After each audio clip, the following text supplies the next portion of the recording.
किसान और भगवान। एक बार एक किसान भगवान से बहुत नाराज हो गया।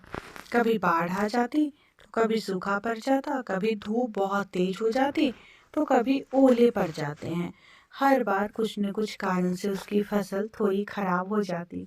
एक दिन बहुत निराश और दुखी होकर उसने भगवान से कहा, देखिए प्रभु, आप परमात्मा हैं, लेकिन लगता है आपको खेती बाड़ी की बिल्कुल भी जानकारी नहीं। फसल अच्छी नहीं हुई मेरी। आप मेरे साथ ऐसा क्यों कर रहे हैं प्रभु? मैं बहुत दुखी हूँ आपसे। एक प्रार्थना करता हूँ आपसे कि एक साल मुझे मौका दीजिए।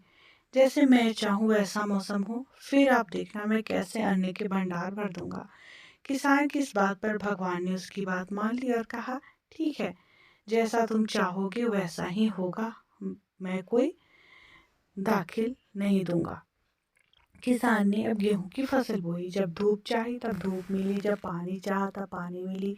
तेज धूप, ओले, बाढ़, आंधी तो उसने आने ही नहीं दी बिल्कुल। समय के साथ फसल बढ़ी और किसान की खुशी का कोई अंदाजा न रहा, क्योंकि ऐसी फसल तो आज तक नहीं हुई थी। किसान ने मन ही मन सोचा, अब पता चलेगा भगवान को कि फसल कैसे करते हैं।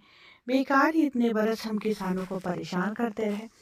फसल काटने का समय भी आ गया। किसान बड़े गर्व से फसल काटने गया, लेकिन जैसे ही फसल काटने लगा, एकदम से छाती पर हाथ रखकर बैठ गया। गेहूं की एक भी बाली के अंदर गेहूं नहीं था। सारी बालियां अंदर से खाली थी और रोने लगा और दुखी होकर उसने भगवान से कहा, प्रभु ये क्या हुआ है? तब भगवान बोले, ये तो होना ही था। तुमने पौधों को संघर्ष का जरा सा भी मौका तक नहीं दिया। न तेज धूप में उनको तपने दिया, न आंधी ओलों से जूझने दिया। उसको किसी प्रकार की चुनौती का एहसास जरा भी नहीं होने दिया। इसलिए सब पौधे खोखले रह गए। जब आंधी आती है, तेज बारिश होती है, ओले गिरते हैं, तभी तो पौधा अपने बल से खड़ा रहता है और वो अपना अस्तित्व बचाने का संघर्ष करता है। और इस संघर्ष से जो बल पैदा होता है वही उसे शक्ति देता है, ऊर्जा देता है, उसकी जीवटता को उभारता है। सोने को भी सोना बनने के लिए आग में तपना पड़ता है, हथौड़ी से पीटना पड़ता है, गलना पड़ता है। इन सारी चुनौतियों से गुजरने के बाद ही उसकी स्वर्णिम आभा उभरती है और उसे अनमोल बनाती है।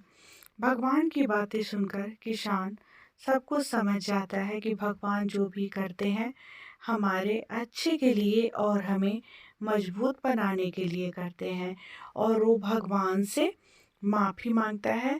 दोस्तों, इस कहानी से हमारी ज़िंदगी में भी संघर्ष ना हो, तो चुनौती ना हो तो आदमी खोखला ही रह जाता है, यही सीख मिलती है।